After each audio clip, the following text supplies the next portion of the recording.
তো বর্তমানে ভিডিও স্ক্রিনে দেখতে পাচ্ছেন যে এটি একটি কর্মসংস্থান পত্রিকা। আর এই কর্মসংস্থানটা আমরা যদি একটু বড় করে দেখি তাহলে দেখতে পাবো এটি কিন্তু 2nd মার্চ 2024-এর কর্মসংস্থান, অর্থাৎ এ সপ্তাহের কর্মসংস্থান। আমরা এই কর্মসংস্থান থেকে আজকে দেখব ফুড এসআইয়ের জন্য একটি প্র্যাকটিস সেট, আর এই প্র্যাকটিস সেটটা সম্পূর্ণ করব একটি ভিডিওয়।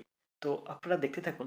আমরা চলে যাব সরাসরি সাব ইন্সপেক্টরের যে প্র্যাকটিস সেট কর্মসংস্থান পত্রিকা এই সপ্তাহে দিয়েছে, আমরা সরাসরি চলে যাব। তবে তার আগে একটা কথা বলে রাখি, এই কর্মসংস্থান পত্রিকায় অর্থাৎ এ সপ্তাহের কর্মসংস্থান পত্রিকায় কিন্তু একটা ভালো চাকরির খবর বেরিয়েছে। দেখতেই পাচ্ছেন অবশ্যই আপনারা। দেখুন, রেলে 4,660 কনস্টেবল ও সাব সাব ইন্সপেক্টর নিয়োগ করা হচ্ছে। তো এটা কিন্তু 4,660 জন রেলে কিন্তু নিচ্ছে। তো এই বিজ্ঞাপনটা যখন আপনাদের মানে এই দরখাস্ত নেওয়া শুরু হবে তখন আবার আমরা জানিয়ে দেবো। তো আমরা সরাসরি চলে যাব আজকের কর্মসংস্থান পত্রিকায় প্রকাশিত ফুড এসআইয়ের এক সেট প্রশ্নের সমাধান। চলুন চলে যাই। সরাসরি চলে এলাম প্র্যাকটিস সেটে। এই প্র্যাকটিস সেটটা আমরা একটু জুম করে বড় করে দেখছি। দেখুন, এখানে লেখা আছে ফুড সাব ইন্সপেক্টর প্রশ্ন, আর এখানে লেখা আছে দেখুন, এখানে পরিষ্কার লেখা আছে খাদ্য দপ্তরের সাব ইন্সপেক্টর। আমরা এই প্র্যাকটিস সেটটা শুরু করবো, তবে প্রতিনিয়ত আমরা সপ্তাহে এই জায়গায় যেটা লেখা থাকে সেগুলো কিন্তু আমরা পড়ে নিই। তা আমরা আজকে আবার এখানে যে প্যারাটা লেখা আছে সেই প্যারাটা আমরা একটু পড়ে নেবো। তবে আপনারা একটা জিনিস মনে রাখবেন, যে কোনো পরীক্ষার ক্ষেত্রে সিলেবাস এখানে খুবই গুরুত্বপূর্ণ এবং নাম্বার বিভাজনও খুবই গুরুত্বপূর্ণ। তো তার জন্য এখানে কি লেখা আছে আমরা সেটা একটু পড়ে নেবো। পরিষ্কার লেখা আছে দেখুন, পশ্চিমবঙ্গ সরকার সরবরাহ খাদ্য ও সরবরাহ দপ্তরের অধীন sub ordinate food and supply services দপ্তরের কাজের জন্য সাব ইন্সপেক্টর পদে 509 জন ছেলেমেয়ে নেওয়ার জন্য দরখাস্ত নেওয়া হয়েছে। প্রার্থী বাছাই করবে কিন্তু পশ্চিমবঙ্গ পাবলিক সার্ভিস কমিশন। প্রার্থী বাছাইয়ের জন্য প্রথমে হবে লিখিত পরীক্ষা 16 ও 17 মার্চ। 100 নম্বরের লিখিত পরীক্ষা হবে, অবজেক্টিভ মাল্টিপল চয়েস টাইপের প্রশ্ন হবে। এসব বিষয়ে জেনারেল স্টাডিজ থাকবে 50 নম্বর, অ্যারিথমেটিক থাকবে 50 নম্বর, সময় থাকবে কিন্তু 1.5 ঘন্টা। সফল হলে কিন্তু 20 নম্বরের পার্সোনালিটি টেস্ট।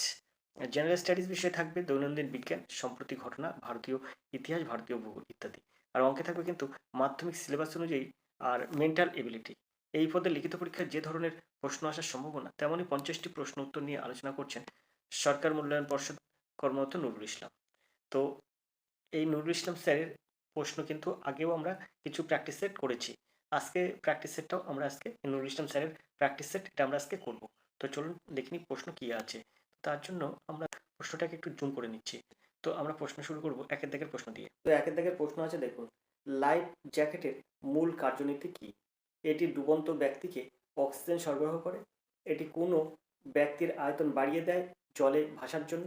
এটি কোনো ব্যক্তির আয়তন কমিয়ে দেয় জলে ভাসার জন্য। আর কোনো ব্যক্তি যাতে এর উপর বসতে পারে। তো এখানে একের দাগের সঠিক উত্তর কী হবে? এখানে একের দাগের সঠিক উত্তর হবে কিন্তু বিদ্যাগ। এটি কোনো ব্যক্তির আয়তন বাড়িয়ে দেয় জলে ভাসার জন্য। চলে যাবো আমরা দুই দাগের এই প্রশ্নে। আচ্ছা, বলোমিটার কী পরিমাপে ব্যবহৃত হয়? বায়ুর দিক নির্ণয় করার জন্য, তাপ বিকিরণ করার জন্য, চাপের নীতিমাত্রা মাপার জন্য, আর বায়ুর আর্দ্রতা মাপার জন্য।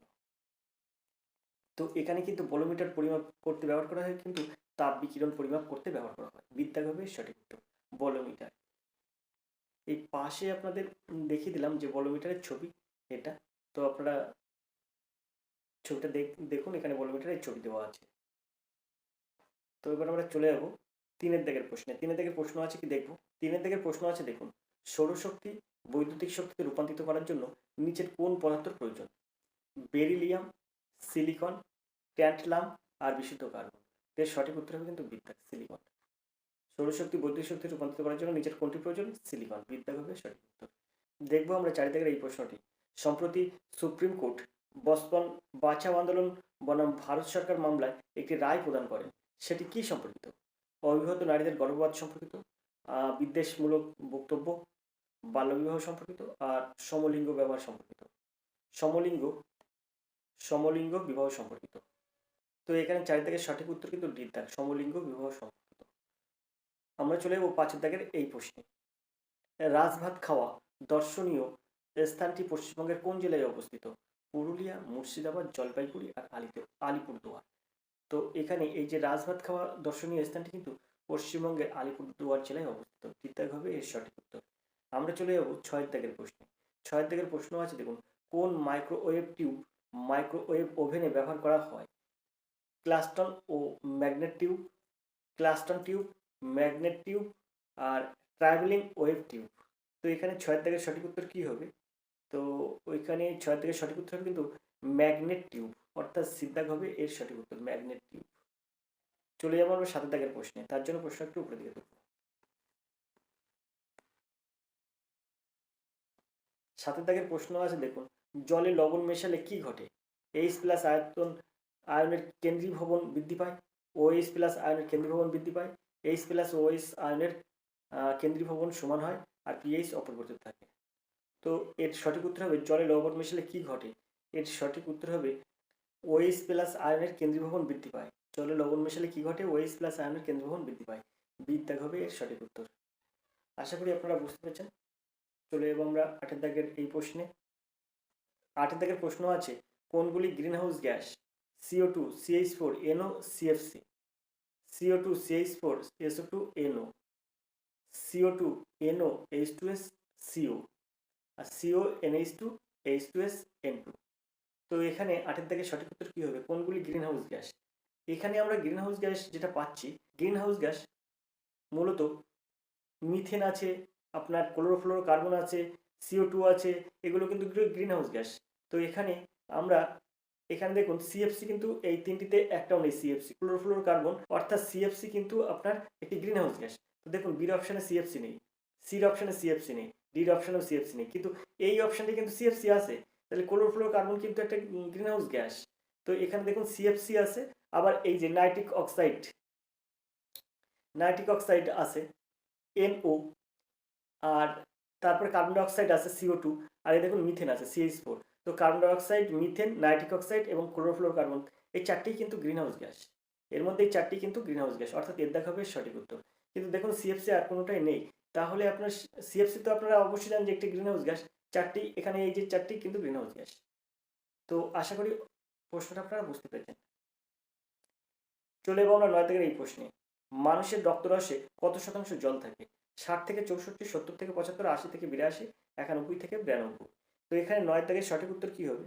তো মানুষের রক্তরসে কিন্তু 60 থেকে 64% জল থাকে। এর দাগ হবে এর সঠিক উত্তর। চলে যাবো আমরা 10 দাগের এই প্রশ্নে। কোন রোগটি ছোঁয়াচে? ডায়াবেটিস, ডিপথেরিয়া, আর্থ্রাইটিস আর লিউকোমিয়া। কোন রোগটি ছোঁয়াচে? তো এখানে ডিপথেরিয়া কিন্তু একটি ছোঁয়াচে রোগ, ডিপথেরিয়া। 10 দাগের সঠিক উত্তর হবে বিদ্যা। আমরা চলে যাবো 11 দাগের এই প্রশ্নে। উদ্ভিজ্জ তেল থেকে কোন পদ্ধতিতে ঘি তৈরি করা হয়? হাইড্রোলিসিস, আগার আগার, আর জারণ, আর হাইড্রোজেনেশন। তো এখানে 11 দাগের সঠিক উত্তর কি হবে? তো 11 দাগের সঠিক উত্তর হবে কিন্তু ডি দাগ, হাইড্রোজেনেশন। হাইড্রোজেনেশন অর্থাৎ ডি দাগ হবে সঠিক উত্তর, হাইড্রোজেনেশন। 12 দাগের যে প্রশ্নটা আমরা দেখবো সেটা হচ্ছে আছে, দেখুন প্রশ্নটা, কোন রোগটি বংশগত? হিমোফিলিয়া, মায়োপিয়া, অ্যানিমিয়া আর লিউকোমিয়া। তো এখানে 12 দাগের সঠিক উত্তর কী হবে? কোনটি বংশগত রোগ? তো এই যে হিমোফিলিয়া, অর্থাৎ এর দাগ, হিমোফিলিয়া কিন্তু একটি বংশগত রোগ, হিমোফিলিয়া, এর দাগ হবে সঠিক উত্তর। চলে যাবো আমরা 13 দাগের প্রশ্নে। 13 দাগের প্রশ্ন আছে, নিচের কোন মহিলা মহাকাশচারী ভারতীয় বংশোদ্ভূত নয়? সুনিতা উইলিয়াম, শিরিষা বান্দলা, অনুশেষ আনসারি, কল্পনা চাওলা। তো এখানে 13 দাগের সঠিক উত্তর কী হবে? তো এখানে 13 দাগের সঠিক উত্তর হয়ে যাবে কিন্তু এই যে আপনি দেখতে পাচ্ছেন অনুশেষ আনসারি, অনুশেষ আনসারি ইনি কিন্তু মানে ভারতীয় বংশোদ্ভূত নয়, অর্থাৎ সিদ্ধাক হবে এর সঠিক উত্তর, অনুশেষ আনসারি। চলে যাবো আমরা 14 দাগের এই প্রশ্নে। প্রশ্নটা আমরা একটু উপরের দিকে তুলব। 14 দাগের প্রশ্ন আছে দেখুন, স্তম্ভ মেলান, প্লেগ, এইডস, চুল পড়া, ম্যালেরিয়া, এখানে আছে প্রোটোজোয়া, ছত্রাক, ভাইরাস, ব্যাকটেরিয়া। তো এখানে 14 দাগটা মেলাতে হবে, মানে কার সাথে কোনটা মেলবে। তো এখানে এর অপশানে আছে 1, 2, 3, 4। তো এখানে এর সঠিক উত্তর হবে কিন্তু ডির দাগ, এই যে 4, 3, 2, 1, অর্থাৎ এই প্লেগ কিন্তু একটি ব্যাকটেরিয়া ঘটিত রোগ। এর দাগের সঙ্গে এই 4 দাগটা মিলবে, এর দাগের সঙ্গে এই 4 দাগটা মিলবে। আর এইডস, এখানে যে বিদ্যাগে আছে এইডসের সঙ্গে কিন্তু এইডস কিন্তু একটা ভাইরাস, 3-3-এর দাগ। আর চুল পড়ার সাথে কিন্তু মিলবে, সির অপশানের সাথে মিলবে কিন্তু আপনার চুল পড়া, ছত্রাক। আর এই যে ম্যালেরিয়া, ম্যালেরিয়ার সঙ্গে মিলবে প্রোটোজোয়া। অর্থাৎ ডিপ দাগটা হবে সঠিক উত্তর। চলে যাবো আমরা 15 দাগের এই প্রশ্নে। নীল আকাশের নিচে চলচ্চিত্রের পরিচালক কে? সত্যজিৎ রায়, মৃণাল সেন, ঋত্বিক ঘটক, সন্দীপ রায়। তো এখানে 15 দাগের সঠিক উত্তর কি হবে? তো 15 দাগের সঠিক উত্তর হবে কিন্তু নীল আকাশের নিচে চলচ্চিত্রের পরিচালক, এই যে বীর অপশন আছে, বীর অপশানে যে মৃণাল সেন, মৃণাল সেন কিন্তু নীল আকাশের নিচে এই চলচ্চিত্রটির পরিচালক মৃণাল সেন। বিদ্যা হবে সঠিক উত্তর। চলে যাবো আমরা পরের প্রশ্নে। 16 দাগের প্রশ্ন আছে দেখুন। বাতজনিত হৃৎপিণ্ডের রোগ সারাতে ব্যবহৃত হয় অ্যাসপিরিন, স্ট্রেপ্টোমাইসিন, কুইনাইন আর পেনিসিলিন। তো এখানে 16 দাগের সঠিক উত্তর কি হবে? তো 16 দাগের সঠিক উত্তর হবে কিন্তু অ্যাসপিরিন, অর্থাৎ এর দাগ হবে সঠিক উত্তর। চলে যাবো আমরা 17 দাগের প্রশ্ন। 17 দাগের প্রশ্ন আছে দেখুন। নিচের কোন পদার্থটি প্রকৃতিতে সব থেকে বেশি পাওয়া যায়? গ্লুকোজ, সেলুলোজ, ফ্রুক্টোজ আর সুক্রোজ। তো এখানে 17 দাগের সঠিক উত্তর কি হবে? তো 17 দাগের সঠিক উত্তর হবে কিন্তু বিদ্যাগ, অর্থাৎ সেলুলোজ কিন্তু প্রকৃতিতে সব থেকে বেশি পাওয়া যায়, সেলুলোজ। আমরা চলে যাবো 18 দাগের প্রশ্নে। কোন ভিটামিনে কোবাল্ট পাওয়া যায়? Vitamin B1, vitamin B2, vitamin B6 আর ভিটামিন B12। তো কোন ভিটামিনে কোবাল্ট পাওয়া যায়? তো এখানে 18 দাগের সঠিক উত্তর হবে কিন্তু ডি দাগ, অর্থাৎ ভিটামিন B12 কিন্তু আপনার বেশি পরিমাণে কোবাল্ট পাওয়া যায়। চলে যাবো 19 দাগের এই প্রশ্নে। পেসমেকার কি নামে পরিচিত? এসএ নোটস, এভি নোটস, কার্ডোই টেন্ডিনাল আর কোনোটি নয়। তো 19 দাগের সঠিক উত্তর কি হবে? তো 19 দাগের সঠিক উত্তর হয়ে যাবে কিন্তু আপনার এখানে হবে সঠিক উত্তর এসএ নোটস। পেসমেকার কি নামে পরিচিত? এসএ নোটস নামে পরিচিত, এসএ নোটস। এর দাগ হবে সঠিক উত্তর। চলে যাবো আমরা 20 দাগের এই প্রশ্নে।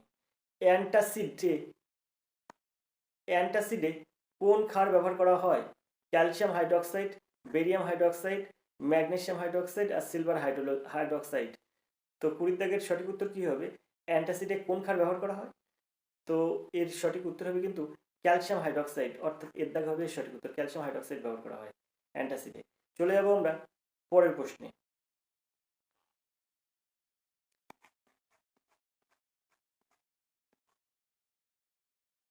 এখন এখানে 21 দাগের একটা প্রশ্ন আছে দেখুন। দর্জি শেরিং লেপচাকে এখানে 21 দাগের একটা প্রশ্ন আছে দেখুন। দর্জি শেরিং লেপচাকে ভারতের কোন রাজ্য থেকে রাজ্যসভার সদস্য নির্বাচন করা হয়? ত্রিপুরা, মেঘালয়, সিকিম আর নাগাল্যান্ড। দর্জি শেরিং লেপচাকে ভারতের কোন রাজ্য থেকে রাজ্যসভার সদস্য নির্বাচিত করা হয়? তো এর মধ্যে 21 দাগের সঠিক উত্তর হবে কি? তো এই যে দর্জি শেরিং লেপচাকে কিন্তু সিকিম থেকে নির্বাচন করা হয়, সিকিম থেকে। আমরা চলে যাবো 22 দাগের প্রশ্নে। এবছর গ্লোবাল ফায়ার পাওয়ার ইন্ডেক্সে ভারতের স্থান কত? 1, 2, 3, 4। তো আপনারা সবাই জানেন এটা কিন্তু চতুর্থ, মানে এবছর গ্লোবাল ফায়ার পাওয়ার ইন্ডেক্সে ভারতের স্থান কিন্তু চতুর্থ। 4 দাগ হবে সঠিক উত্তর। চলে যাবো আমরা 23 দাগের এই প্রশ্নে। কোন দেশ ব্রিক্স এর সদস্য নয়? মিশর, ইথিওপিয়া, ইরান আর আর্জেন্টিনা। তো এখানে 22 দাগের সঠিক উত্তর কি হবে? দেখুন, এই যে মিশর, ইথিওপিয়া, ইরান, এরা কিন্তু সবাই ব্রিক্সের সদস্য। ব্রিক্সের সদস্যের মধ্যে মিশর, ইথিওপিয়া আর ইরান তিনটি কিন্তু ব্রিক্সের সদস্য দেশ। এই আর্জেন্টিনা কিন্তু ব্রিক্সের সদস্য দেশ নয়, অর্থাৎ হবে সঠিক উত্তর। আর্জেন্টিনা ব্রিক্সের সদস্য দেশ নয়। আমরা চলে যাবো 24 দাগের এই প্রশ্নে। তার জন্য প্রশ্নটা একটু উপর দিকে তুলব। ভারতরত্ন প্রাপক কর্পূরী ঠাকুর কোন রাজ্যের মুখ্যমন্ত্রী ছিলেন? বিহার, ঝাড়খণ্ড, উত্তরপ্রদেশ আর ছত্তিশগড়। তো এখানে 24 দাগের সঠিক উত্তর কি হবে? তো এখানে এর সঠিক উত্তর হবে বিহার। ফালি স্যাম নরিমান নিচের কোন বিষয়ের সঙ্গে যুক্ত? রাজনীতিবিদ, আইন আইন আইনজ্ঞ, বির অপশন আছে আইনজ্ঞ, সির অপশন আছে ক্রীড়া প্রশিক্ষক আর ডির অপশন আছে সাহিত্যিক। তো ফালি স্যাম নরিমান ইনি কোন বিষয়ের সঙ্গে যুক্ত? তো 25 দাগের সঠিক উত্তর হবে কিন্তু আপনার এখানে যে আইনজ্ঞ আছে, বিদ্যা হবে সঠিক উত্তর। আইনজ্ঞ কিন্তু এই যে ফালি স্যাম নারিমান নিচের কোন বিষয়ের সঙ্গে যুক্ত? ইনি কিন্তু আইনজ্ঞ, অর্থাৎ বিদ্যা হবে সঠিক উত্তর। চলে যাবো আমরা 26 দাগের প্রশ্নে। তবে এইবার 26 দাগের থেকে কিন্তু অঙ্ক প্রশ্ন শুরু হলো। এই অঙ্ক প্রশ্ন থেকে আমরা অঙ্ক এই 26 দাগ থেকে অঙ্ক সমাধান করবো। চলুন, 26 দাগের প্রশ্নটা একটু উপরে দিকে তুলবো, সাথে সাথে প্রশ্ন একটু বড় করবো।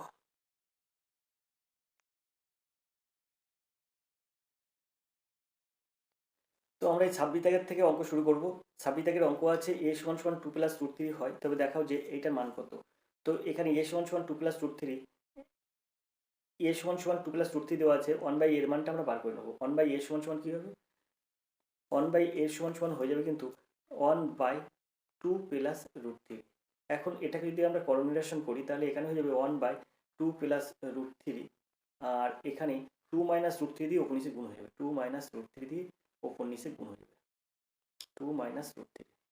এখন এখানে দেখুন এই 2 প্লাস রুট 3, 2 মাইনাস রুট 3 মানে a square minus B square সূত্র এসে যায়, তাহলে সেখানে 4 বিয়োগ 3 এসে যায়, নিচে 1 থাকবে, তাহলে উপরে থাকবে কি সমান সমান থাকবে 2 মাইনাস রুট 3। এটাকে যদি আমরা মানে করোনিরেশন করি তাহলে আমার থাকবে 2 মাইনাস রুট 3। 1 বাই এর মান বেরোচ্ছে তাহলে কত? 2 মাইনাস রুট 3। তো এখানে এর মান 2 প্লাস রুট 3 আর এখানে 1 বাই এর মান 2 মাইনাস রুট 3। এখন আমরা সরাসরি অঙ্কে চলে যাব। এখানে যে অঙ্কটা আছে সেই অঙ্কটা আমরা করবো, তবে তার আগে আমরা আরেকটা মান বার করব, সেটা হচ্ছে a প্লাস 1 বাই এর মানটা বার করবো। তো এখানে a প্লাস 1 বাই এ, এইটার মান কত হবে? এর মান আছে হচ্ছে 2 প্লাস রুট 3, দিলাম 2 প্লাস রুট 3, আর বির আর 1 বাই এর মান কত আছে? তো এই যে তার আগে যোগ আছে, এই যোগটা দেবো। এবার 1 বাই এর মান আছে 2 মাইনাস রুট 3। তো আমি এখানে মাইনাস রুট 3 প্লাস রুট 3 কেটে দিলাম, এই 2 আর 2 4 হলো, তো সমান সমান 4 বসে দিলাম। এখন কি হবে? এখন এটাকে আমরা ভাঙাবো। কীভাবে ভাঙাবো দেখুন, এখানে এস কেটেকে এরমভাবে করতে পারি, a6 by a cube plus এখানে a4 বাই a কিউ করতে পারি, a4 বাই a কিউ করতে পারি, তারপরে plus a square by a Q করতে পারি, প্লাস 1 বাই a কিউ করতে পারি। তো এটা সমান সমান কী হবে? a6 বাই a কিউ মানে শুধু a কিউ, প্লাস এই যে a6 আর a কিউ কাটলে a কিউ হয়ে যাবে, আর এখানে এই a কিউ আর a4 কাটলে এখানে a হয়ে যাবে, আর a কিউ আর a স্কোয়ার কাটলে এখানে 1 হবে উপরে আর নিচে হবে a। তো এখানে আমরা বসিয়ে দিতে পারি কি a কিউটা বসিয়ে দিলাম, আর এখানে দেবো কি a, তারপরে প্লাস আছে প্লাস দেবো, 1 বাই a দেবো, তারপরে এই প্লাস 1 বাই a কিউ দেবো, প্লাস 1 বাই a কিউ। এখন এই প্লাস 1 বাই কিউ আর এখানে a কিউটা এক সাইডে নিয়ে যাবো, তো এখানে আমরা করতে পারি a কিউ এর whole cube plus 1 by a এর হোল কিউ, এরকমও করতে পারি আমরা, আর এখানে plus a plus 1 by a পড়ে থাকলো। এখন এটা সমান সমান আমরা লিখতে পারি কি, এটা সমান সমান লিখতে পারি a প্লাস 1 বাই a এর whole cube minus 3 into a plus b, a into 1 by a into a plus b, a plus 1 by a, অর্থাৎ মানে a কিউ প্লাস 1 বাই এর হোল কিউ এর সূত্র হলো এটা। তারপরে যে plus a plus 1 by a আছে সেটা আমরা বসিয়ে দেবো, তো plus a plus 1 by a বসিয়ে দিলাম। এখন এইটার মান কত? এটার মান 4, তো আমরা এটাকে 4 এর হোল কিউ করে দেবো, মাইনাস 3, এই a আর a কেটে যাবে, তারপরে ইন্টু a প্লাস 1 বাই এর মান কত? 4 দিলাম 4, তারপরে এই যে এটা ইন্টু, কিন্তু এটা পুরো এটা একটা পয়েন্ট দিলাম ইন্টু, আর এখানে কিন্তু হবে প্লাস, এখানে a প্লাস 1 বাই এর মান কত? 4, তো আমরা এখানে 4 দেবো। তো এখানে যদি আমরা ক্যালকুলেশন করি তাহলে 4 4 16, 4 64, 64 আর 3 4 12, 64 থেকে 12 বিয়োগ করলে হয় 52, 52 আর এই 4 দাও 56, তো এর উত্তর হয়ে যাবে কিন্তু 56, অর্থাৎ সিদ্ধা হবে সঠিক উত্তর 56। চলে যাবো আমরা 7 দাগের এই প্রশ্নে। 7 দাগের অঙ্কটা আমি করার চেষ্টা করেছি আলাদাভাবে, কিন্তু এর উত্তর মেলাতে পারিনি। যদি আপনারা উত্তরটা মেলাতে পারেন তাহলে অবশ্যই কমেন্ট করবেন এর উত্তরটা কত। 7 দাগের অঙ্কের উত্তর মেলাতে পারিনি। তো আমরা চলে যাবো 28 দাগের প্রশ্নে। 28 দাগের যে প্রশ্নটা আমরা দেখব সেটা হচ্ছে, দেখুন P q plus Q R plus r P সমান সমান 0 হয়, তাহলে এইটার মান কত? তো দেখুন এইটা সমান সমান যেহেতু 0, তাহলে আমরা করতে পারি, এই যে Q R plus r P সমান সমান মাইনাস পি কিউ। তো এইরকমভাবে আমরা বার করতে পারি, এই দেখা যাচ্ছে কিউ আর এ সাইডে রাখলাম, প্লাস আর পি সমান সমান এই প্লাস পি কিউটা ওই সাইডে গেলে মাইনাস পি কিউ হয়। তো এইভাবে আমরা সবকটা মাইনাস ওই সাইডে রাখতে পারি আর একটা প্লাস করতে পারি। এই দুটো আপনি এই সাইডে রেখে প্লাস সমান সমান এটা ওই সাইডে নিয়ে গেলেন মাইনাস আর পি, এরকম করতে পারি। তো আমরা এই মানগুলো এখানে বসাবো, কীভাবে বসাবো দেখুন, এই যে মাইনাস কিউআর, এই কিউআর এর পরিবর্তে আমরা এখানে যদি কিউআর কোথায়, এই যে কিউআর এর পরিবর্তে আমরা বসাতে পারি এই P q plus r P, কারণ এইটা সমান সমান 0 হলে এই P q plus r P সমান সমান এই প্লাস কিউআর ওই সাইডে গেলে মাইনাস কিউআর হয়, তাই P q plus r P সমান সমান মাইনাস কিউআর এই সাইডে করতে পারি। তো মাইনাস কিউআর সমান সমান লিখতে পারি P q plus r P, এই জায়গাটায় আমরা এরকম লিখতে পারি, পি স্কোয়ারটা এখানে দিতে পারি, আর এখানে দিতে পারি কিন্তু p square plus p q plus r p. তো এখান থেকে যদি আমরা পিটা কমন নিই তাহলে কি হয় দেখুন, এখানে এই পিটা এই পি স্কোয়ার বসিয়ে দিলাম, আর এখানে এটা পিটা কমন নিলাম, একটা পি এখান থেকে কমন নেব, কমন নিলে থাকবে কিন্তু একটা P plus Q plus R, এটা এরকম থাকবে। এই পিটা আর এই পিটা কেটে গেলে এখানে উপরে একটা পি থাকবে। তা সবার দেখবেন এরকম p by p q r থাকবে, সবারই থাকবে। তো এটা যেমন p by P plus Q plus r হলো, এখানে এটাও থাকবে, কিন্তু ওই এখানেও কিন্তু সেম হবে। এই যে মাইনাস পি আর, এই যে মাইনাস পি আর, এই মাইনাস পি আরটা আপনি কি করবেন, এই যে এই পি আরটা এই সাইডে দেবেন, দিলে এখানে থাকবে P q plus Q R সমান সমান মাইনাস পি আর। তো পি আর এর পরিবর্তে আপনি P q plus Q R দেবেন এখানে, দিয়ে কিন্তু আপনি এরকম একটা করবেন। এখানে ওরকম করলেও আপনার ওই একই জিনিস আসবে। তো এইটা যেমন এই হলো, এবার তারপরে প্লাস হবে, প্লাস এই কিউ বাই এই P plus Q plus R এসে যাবে, P plus Q plus R. এখানেও কিন্তু প্লাস এই R by P plus Q plus R, এটা এসে যাবে সবার ক্ষেত্রে। তারপর এটাকে আপনি যোগ করবেন, যোগ করলে এই লসে হয়ে যাবে পি প্লাস কিউ প্লাস আর, আর উপরে সবার হয়ে যাবে পি প্লাস কিউ প্লাস আর। তো এটা কেটে গেলে এক থাকে। তো এর সঠিক উত্তর হবে এক, বিদ্যার হবে সঠিক উত্তর। আশা করি আপনারা বুঝতে পেরেছেন। সবার যেমন বললাম, এই যেরকম এইটা আমি পিকিউটা একটা ওই সাইড নিয়ে গিয়ে দেখাইছি, এই প্রত্যেকটার ক্ষেত্রে যেখানে পিআর আছে তা আপনি পিআরটা ওই সাইড নিয়ে যাবেন, তাহলে এই পিকিউ প্লাস কিউ আর এই পিআর এর পরিবর্তে বসে দেবেন, দেখবেন সবার অঙ্ক ঠিক হয়ে যাবে, সব এরকম একটা সমাধান চলে আসবে। আশা করি অঙ্কটা আপনারা বুঝতে পেরেছেন। বিদ্যার হবে সঠিক উত্তর। এখানে জায়গার অভাবে আমি জিনিসটা পরিষ্কার করে দেখাতে পারলাম না, এর জন্য আমি দুঃখিত। আমরা চলে যাবো 29 দাগের এই প্রশ্নে, তার জন্য প্রশ্নটা আমরা একটু উপর দিকে তুলব। 29 দাগের একটা প্রশ্ন আছে, দেখুন। একটি নল এক্স ঘন্টায় একটি ট্যাঙ্ক ভর্তি করে, অন্যটি খালি করতে সময় নেয় ওয়াই ঘন্টা, তাহলে উভয় নল একসঙ্গে কত ঘন্টায় ট্যাঙ্কটি ভর্তি করে যদি ওয়াই গ্রেটার দেন এক্স হয়? তো এখানে হবে, এখানে একটি নল এক্স ঘন্টায় একটি ট্যাঙ্ক ভর্তি করে, অন্যটি খালি করে, তাহলে এর সূত্র হয়ে যাবে কিন্তু x Y by x minus y, অর্থাৎ এই এর দেখা হবে সঠিক উত্তর। এখানে যেমন বলেছে একটি নল এক্স ঘন্টায় ট্যাঙ্ক ভর্তি করে, তাহলে মানে এক্স ঘন্টায় ভর্তি করে এক অংশ, এক ঘন্টায় ভর্তি করবে কত, এক বাই এক্স অংশ। আর খালি করে ওয়াই ঘন্টায়, তাই ওয়াই ঘন্টায় খালি করে এক অংশ, এক ঘন্টায় খালি করে কত, এক বাই ওয়াই। তো one by x minus one by y. তো এটা সমান সমান ক্যালকুলেশন করি, তাহলে এখানে হয়ে যাবে এক্স ওয়াই, আর এখানে হয়ে যাবে এক্স মাইনাস ওয়াই।